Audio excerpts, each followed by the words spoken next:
Thanks for being here today. My name is Jourdan. I'm engineering manager at Elastic for search. My teams are building tools for the data ingestion and also transformation. So mainly everything around inference using models. So we'll see later on more. Today, I'm going to walk you through all or some of the latest development that we had in search, and maybe we'll bring some examples of how you can boost the search relevance with re-ranking and the new retrievers. They just got GA in the release that came out this week in 8.16, and after that we'll have a small demo. It was great to see the previous presentation. I will show you exactly how can we use Cohere re-ranker in this case, and how can we boost simple even results from a simple text search. Okay, so how search has changed. Here is a bit of the evolution that happened over the last year. At the very beginning, everything started with text search, and discussing today with several folks at the search booth, I heard everyone is doing more or less text search, EM25, but that was not enough. And there are many use cases in which, especially the current GenAI or RAG, text search is not enough. So there is where vector search came into the picture. We are having vector search capability in Elastic for a long time already. Dense vector, sparse vector, and that is good for several other use cases. But for production environment, usually what we've seen that works best is hybrid search.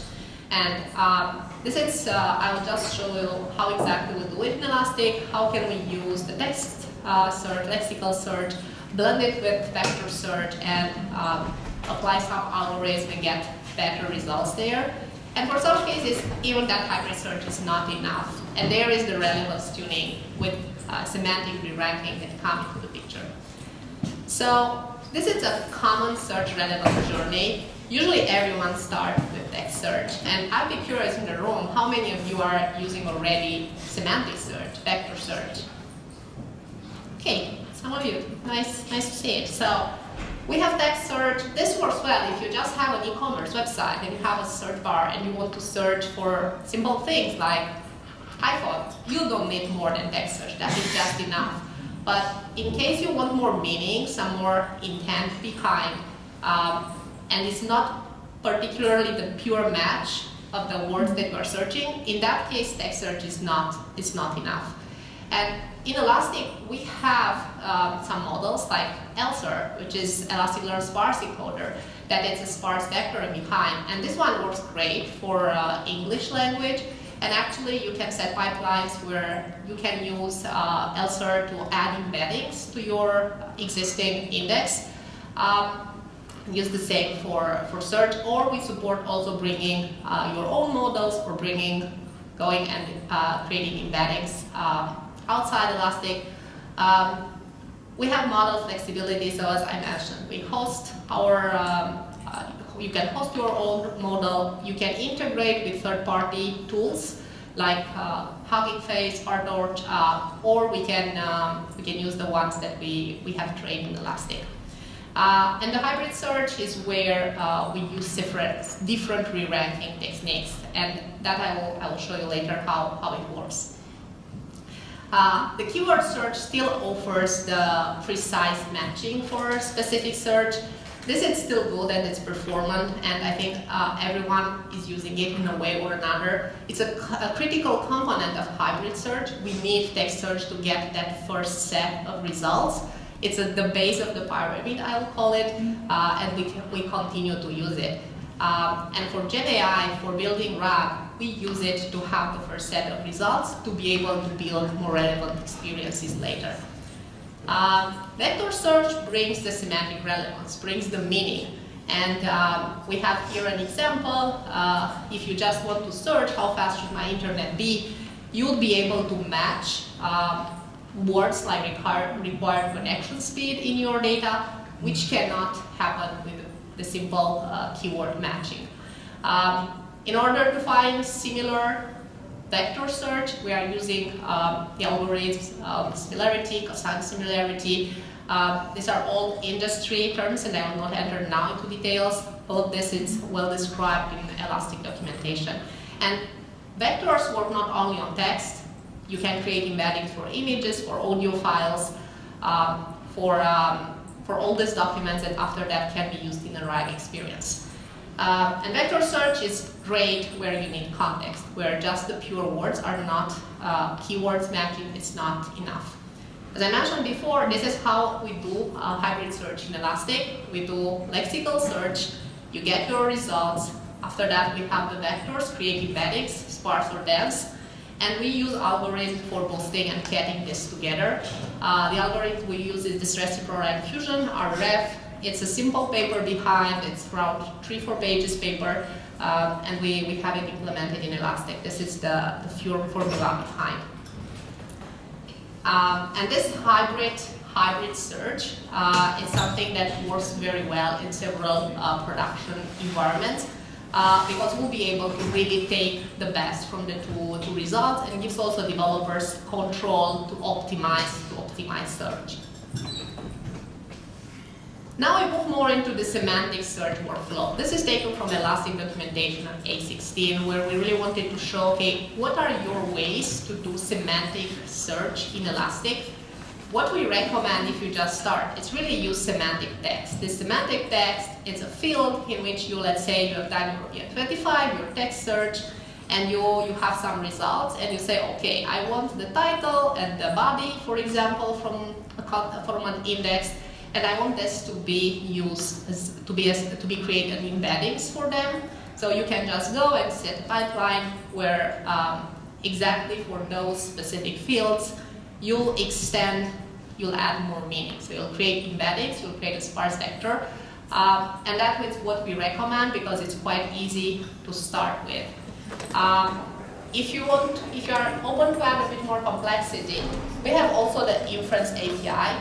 And this inference API, what it actually is, it's a gateway to using the Elastic models. So the models that we have trained, ELSER, a sparse model, E5, which is a dense model, which works very well for other languages. So if you have your, let's say, your content in German, I would not recommend using ELSER, but use really this E5 model. Or of course, you can use any other models from third parties.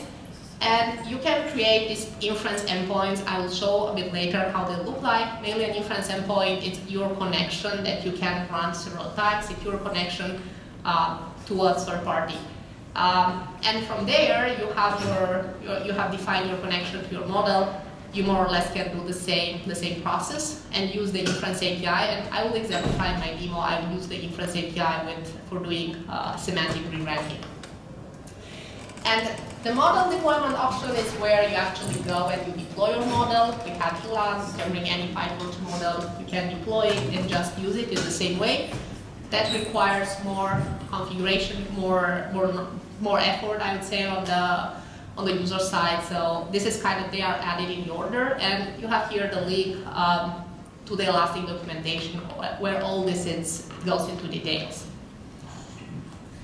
Okay. Now, as we discussed about evolution of search, we got semantic search. Let's talk more about semantic reranking, which is the main topic for this talk. What is semantic reranking and why this is important? So, semantic reranking is a way where you've done your initial retriever to kind of go and bring the most relevant documents to the top. Because as you've seen the presentation just before, for bringing RAG, if let's say you have a chatbot, if you have an AI assistant, you cannot you cannot have your most relevant answer on the second page or as the fourth. You just need one that is relevant. And here is a change, I would say, in the past, where before it may be fine to just get like 10 results and the fourth would be the most relevant. When you want to do RAG, you need the first one to be the good one. And here we see a way of what are the stages of retrieval that we have. At the very base, where you have millions, billions of documents, you cannot do re-ranking on that amount of documents. You have to do a text search. So that is the first, that's why I called it, it's at the base of of all the experience, because first usually you'll do a text search. Of course, you can do sparse, you can do vector search, you can do sparse dense vectors, but usually that is the initial stage. And after that, going up on the pyramid, we want to get more relevance, and also we'll have less results added. What is important to notice is that if any of these layers does not work well, it could happen that you miss the most relevant results somewhere at the base of the pyramid, and I think that is important. All of the stages are important because all have to return relevant results. The mid stage is usually learning to rank, several ways of tuning, relevance tuning. I would like to focus on the final re-ranking because that is where you get having around 100 results, and where previously you could say, okay, my most relevant result is not the first one. And these re-ranker models are great at bringing the highest relevance, the most relevant element first. As I said, they are applied very well in cases like security, observability, chatbots, where you need one result, and kind of any RAG experience. And there is a balance between cost and accuracy. As we said, it would be very expensive to send big volumes of data to the high, or you can apply also several re-rankers. So for each use case, each of you using this will need to find a balance of how many of the stages have to be applied for how high fidelity, how much cost we're eager to pay. Yeah, here is just I wanted to have a deep dive in use cases. Somehow I cover them. The first one would be you have already a lexical search and you want to improve the results. I find this is a great starting case for someone who has already a production system. You've been using maybe a textual search for some time, you don't want to apply big changes. Just having this call for a ranker model, it's very small involvement that will be needed, or small effort, with sometimes very, very good results in improvement. And this is actually the case I'm going to exemplify because it's the easiest to show in a demo. Yeah, you can have more or less an out-of-the-box semantic search, just calling a re-ranker in a retrieve pipeline. The second use case is where first, as you use Elsert for sparse vector or dense vector search, and you want to add that level of refinement. The results were not as relevant as you needed, and you just want to add it on top. And the good part of it is when you use a re-ranker, you don't have to worry about chunking, because this is happening in behind by the model. I just mentioned Inference API. This is a new API that Elastic has. It's also GA in 8.16, so you can use it with no issue in production environments. This is a way to connect to third-party inference providers, and also with the built-in models. Supports E5 and Elsert. I already mentioned them. And a bit of a spoiler, we are working on training an Elastic re-rank model, so this should be available soon. And exactly what I'm going to show you today, we call here re-rank model. It will soon be possible using Elastic re-rank model. This way I wanted to show how the re-rank flow would look like. So it's exactly what I exemplify. You'll do the search API query, you retrieve your documents. This can be with any parameters, with any ways you want. After that, those goes in input for the inference re-rank, and you just get the results. In the meantime, we added the retrievers, which I just said is something very new. If any of you tried the 8.16 version, they are there, and it's a way where you can have everything inside a search query. So you'll not have to do several API calls, but you'll be able to do a search query with retrievers, where actually you can have both these stages in one query. And this is right. I mean, it was just been described in a previous presentation, but wanted to show the flow and why it's important those top K results to be relevant, because actually this is what will feed that is what will go as input in your LLM, And if those results are not relevant, you'll get hallucinations. So that's why all this process is important. Here can be several steps. I just put the most usual ones, so lexical search, semantic search, blending them with in the hybrid search, applying different re-ranking to get those top K elements. But I would say those top K elements are the most important part in the write experience. And this is where we focus on how can we get the most relevant ones. I mentioned these retrievers. What are retrievers? Simply, retrievers are just a new abstraction inside the search API. We can have several levels of retrievers. Maybe even easier, I can show you here on an example. This is how it looks like, the structure in the search API.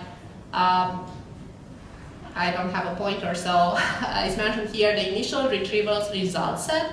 That is a simple search query, and there you can put anything. I mean, in the example, you have a BF25, you'll see there the KNA is where it will go your vector search query.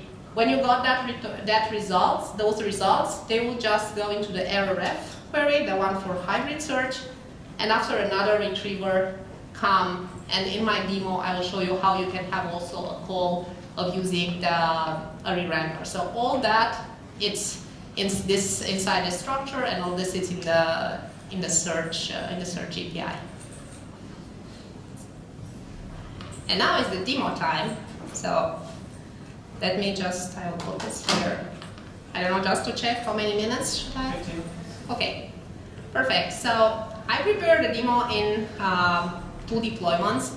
So I will show first, this is how 8.16 looks like. I wanted to show that this is a new deployment, doesn't have anything here, it's no inference endpoint created. I will just go into the console in order to not to show you how these queries would look like.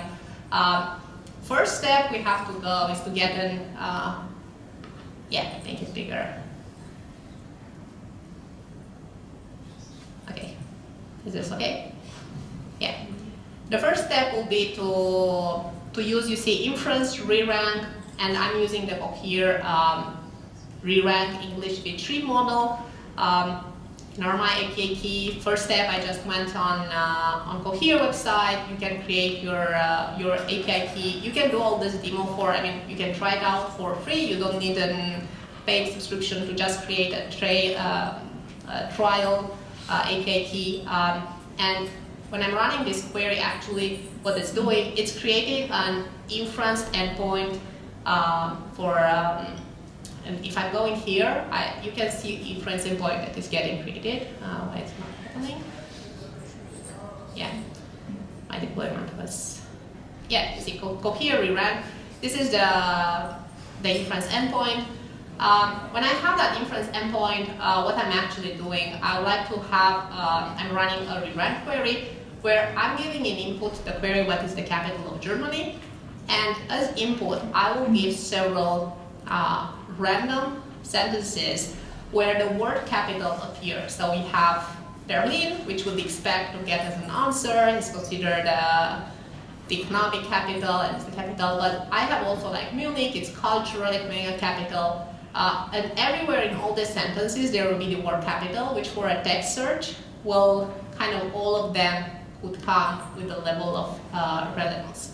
So what is actually doing the re-rank in behind is taking the query and taking all the input. And when I'm putting this input, for the demo purposes, I took a small one. But you can imagine here dropping any results of your usual text search. You can have here any input that could go into this query. The recommendation, I think the Cohere re-rank model supports up to 100, if I'm not wrong, entries. So in this way, you'll see that the model replies with the relevance score. And actually, this relevance you see for the index 0, this is 0 index, and for the first one, it already identified it with the highest score. So this is the relevance score that is calculated at the input time.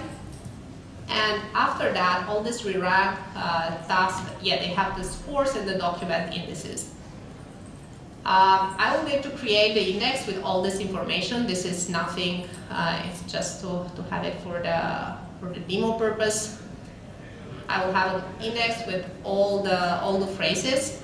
And what I want to do is to run a lexical search, a BM25 search, and I want to show you what it returns. And surprise, the maximum score is for this, for Munich is the cultural and economic capital. So I was asking, what is the capital of Germany? And replied with Munich, which is wrong. And if that will be the input for an LLM, if those would have been the input, the LLM most probably would have answered with a wrong answer, and this is not what we want to have. And here, it's actually the main purpose of the demo is, okay, how can we get more relevant results? And I tried to comment here all the steps, more or less as I told before. I will do exactly the same text search query that we had before, just that this one I will add it in the text similarity reranker, and this is the retriever that will actually perform reranking on top of it. The field is text because all was added in the text field. We can have here everything, any field that we want to run this on. The rank window size, it's 500. We'll work on top K hits, but this we can have it as we get just 5 examples. We can put it much smaller. You need to send the inference ID, which is the one that I just created here. It's actually the inference endpoint for the inference ID, and the inference text. It's actually the query. So let's see what happens when we go into that. Here, using the reranker, we have got the best answer. So the result with the max score, it's actually Berlin. And this is what an end user would expect to have. So this is the power of the reranker. I wanted to keep it on a simple example with BM25 specifically, that this is the use case where manifolds have already. So you have already, you have an elastic cluster, you're doing text search. You don't know exactly, or you don't want to go with trying out medics, and we want to see, okay, can I tune the results? Can I use a reranker? This is the way it should work. So, as I said, this is with Cohere. We support also Vertex AI reranker, and soon we'll have an elastic one. Okay, and I think this was the demo. As I said, this is an 8.16 deployment. We can do exactly the same into the DevTools in Elasticsearch Serverless. So I'm not sure if all of you are familiar with the two offerings. Both are easy, very easy to start with. Just for using the console, you have DevTools in serverless. We're still calling it, we have it console in an Elastic Cloud deployment. Just to end, I wanted to show here some, we're talking about this if you passed to the search booth before. These are some articles you may find useful. There are plenty other. I really recommend to you to have a look on Elasticsearch Labs. This is a place where engineers, every day when we have a new feature, when something new happens, are writing blog articles. It's purely engineer driven. You have a lot of examples, tutorials, code samples, so I really recommend you. These are just 2 examples, but I'm sure you'll find there something that makes sense for your use case.